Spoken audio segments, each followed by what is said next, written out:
யோசேப்புக்கு சொப்பனத்தில் நீ பெரிய ஆளுப்பா, உன் குடும்பத்தில் இருக்கிற எல்லாரை விட நீ பெரிய ஆளுப்பா, உன் அண்ணன் தம்பியினுடைய அரிக்கட்டு உன்னை வணங்கி இருக்குது, உன் அரிக்கட்டு நிமிர்ந்து நிற்கிது, நீ குடும்பத்துக்கே தலைவன், நீ அம்மா அப்பாவுக்கே தலைவன் அப்படின்னு அந்த மனுஷனை குறித்து ஒரு கான்ஃபிடென்ட்டை கொடுக்க முடியுமானால் இந்த சத்தத்தை கேட்டுக்கொண்டிருக்கிற ஒவ்வொரு பிள்ளைகளுக்கும் இந்த 100 நாள் ஜெபிச்சு முடிக்கிறதுக்குள்ள நான் யார் அப்படின்ற ஒரு வல்லமையை எங்க பிள்ளைங்க மேல நீங்க பிரகாசிக்க பண்ணுவீராகப்பா.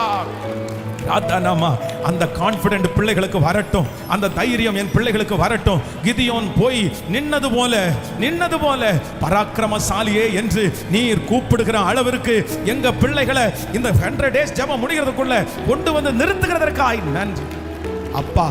அடுப்படியில் அப்படியே கடக்கிற பிள்ளைங்க, எனக்கு தாளந்துகளே இல்லைன்னு தங்களை ஒதுக்கி அப்படியே இருக்கிற பிள்ளைங்க, பிசிக்கலா சரீரத்தை பார்த்து அவங்களுடைய சின்ன பலவீனத்தை பார்த்து அப்படியே தங்களை ஒதுக்கிக்கிற பிள்ளைங்க அத்தனை பேரையும் தட்டி எழுப்பி முன்னாடி கொண்டு வாங்க ஆண்டவரே, தட்டி எழுப்பி முன்னாடி கொண்டு வாங்கப்பா. நீ ஒருவேளை உடம்பளவில் பலவீனமா இருக்கலாம், நீ ஒருவேளை பிசிக்கலா பலவீனமா இருக்கலாம், ஆனா மன அளவில் ஸ்ட்ரென்த்ல இருதயத்தில் என் பிள்ளைய அடிச்சுக்கிறதுக்கு யாரும் இல்லைன்ற அளவிற்கு ஒரு மகிமை இப்பொழுது ஊற்றப்படுவதாக. அந்த நெகட்டிவ் தாட்ஸ் வெளியே போட்டோம், அந்த எதிர்மறையான எண்ணம் வெளியே போட்டோம், அந்த பிசிக்கலை குறிச்ச எதிர்மறையான எண்ணம் வெளியே போட்டோம். ஹalleluya ஹalleluya ஹalleluya, ஸ்தோத்திரம். அந்த படிப்பு இல்லைன்ற அந்த நெகட்டிவ் தாட்ஸ் இயேசுவின் நாமத்தில் வெளியே போகட்டும்.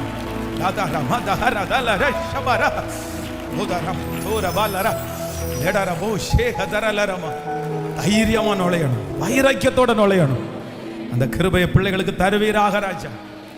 ஹalleluya. உங்க பிரசன்னம் ஆண்டவரே, அன்றைக்கு 8 நாளைக்கு முன்னாடி ஆரம்பிச்சது உண்மையானால் நாளுக்கு நாள் அந்த பிரசன்னம் இன்னும் பெருகிட்டே போ.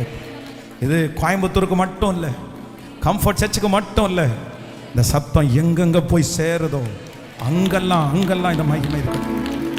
உங்க பாதத்தை முத்தம் செய்கிற ஆண்டவரே,